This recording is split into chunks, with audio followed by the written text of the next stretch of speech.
And welcome back to the Cover 3 podcast here on CBS Sports. That's Danny Kanell. I'm Chip Patterson. You see those sirens in your feed. It's an emergency podcast.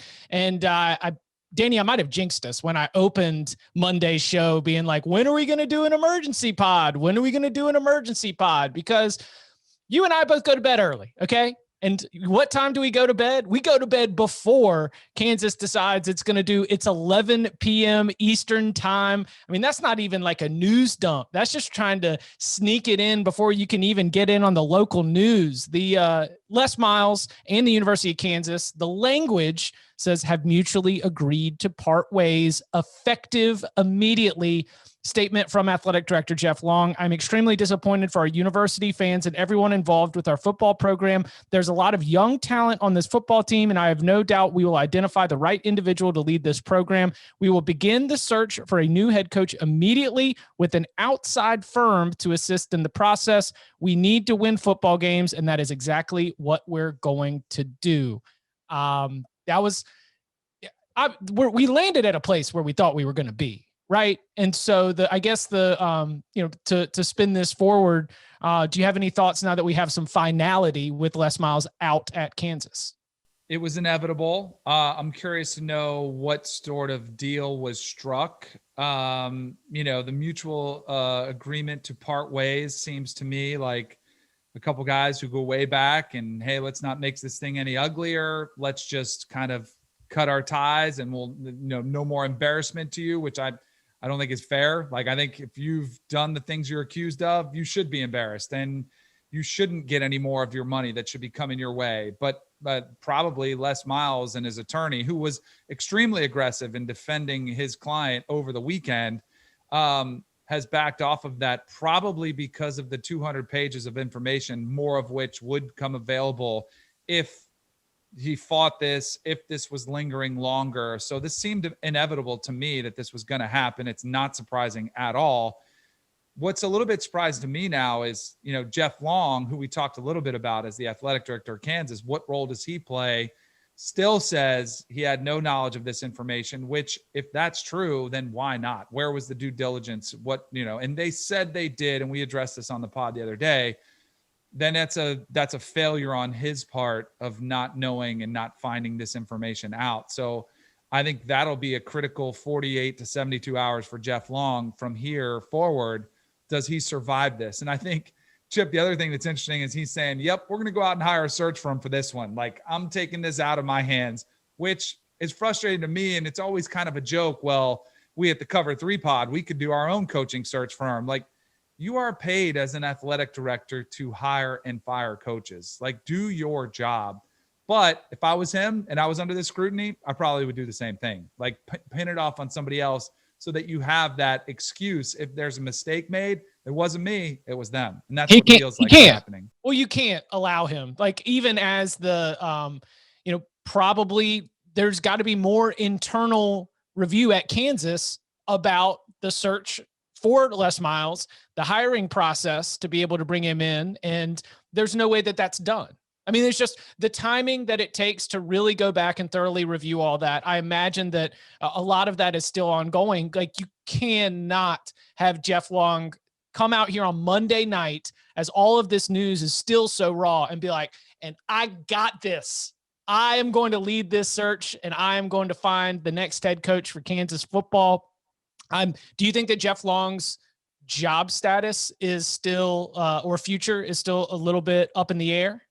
I think so. I mean, that's why I think the next 48 to 72 hours will determine that, because I'm sure there are some tough discussions being had between Jeff Long, and I'm sure he's fighting for his job with the university and trying to explain how this happened, how this unfolded, and how he couldn't have known. And I'm sure he's making his best case that I'm sure if I was him, I would say, this is impossible. No one knew about this. And yet in the circles of college football, things are said, rumors are there. And a lot of them are just that, are rumors.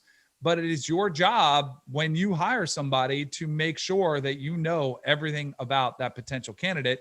And I think it makes sense why he wouldn't have, because of a relationship they had prior. Like, he probably thought, you know what? I've known Les for a long time. Yeah, he's quirky. He's got some things. And if you heard some rumors, well, maybe that was just him being quirky. And that was a way to write it off. I don't know how he excused it, but I don't necessarily believe that Jeff Long knew nothing.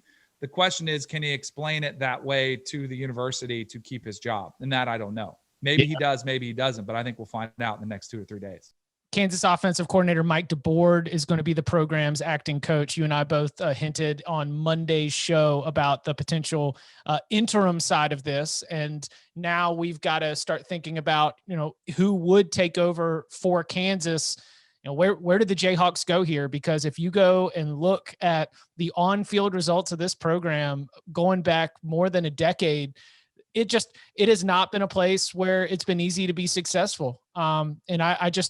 We discussed it a little, but is this job attractive? How do you see it playing out? And if Mike DeBoard continues to guide this program, what are even reasonable expectations? Bud Elliott on the group chat texted in that Kansas is essentially a full recruiting class's worth of scholarship players away from having their full allotment right now. And you've got Les Miles leaving the program, and that opens up the door potentially for even more transfers here in what will be a tumultuous spring, much like we saw at Tennessee. I mean, what can you even expect from the Jayhawks as we go into spring practice and as we look ahead to the fall? Not much. I mean, I think this is a bottom 5 job at the Power 5 level, maybe bottom 3. I mean, it might be one of the worst jobs right now as you look at the landscape of college football. I mean, Vanderbilt, I think, is a tough one for different reasons, but at least Vanderbilt, and our buddy Barton's going to try to do this. At least you can sell Nashville, you can sell the SEC, you can sell academics. Like, there's a lot of things you can sell. I don't know what you're selling at Kansas right now that makes it attractive. Are you selling 15 years ago being relevant and, making an Orange Bowl? That's tough to sell to coaches, let alone high school recruits. Like, they're not looking that far deep in the history books. I almost feel like the best option for them now is to find somebody on the staff that can run the program, that can get you through spring ball, that can get you through this season, and use it as an opportunity. Like, hey, this is a 1-year audition for you. And whether it's Mike DeBoard or somebody else on that staff, make it an opportunity. And then you get a full cycle, see what shifts in the landscape of college football, see if there's a young coach who might come out of the woodwork that we are not talking about.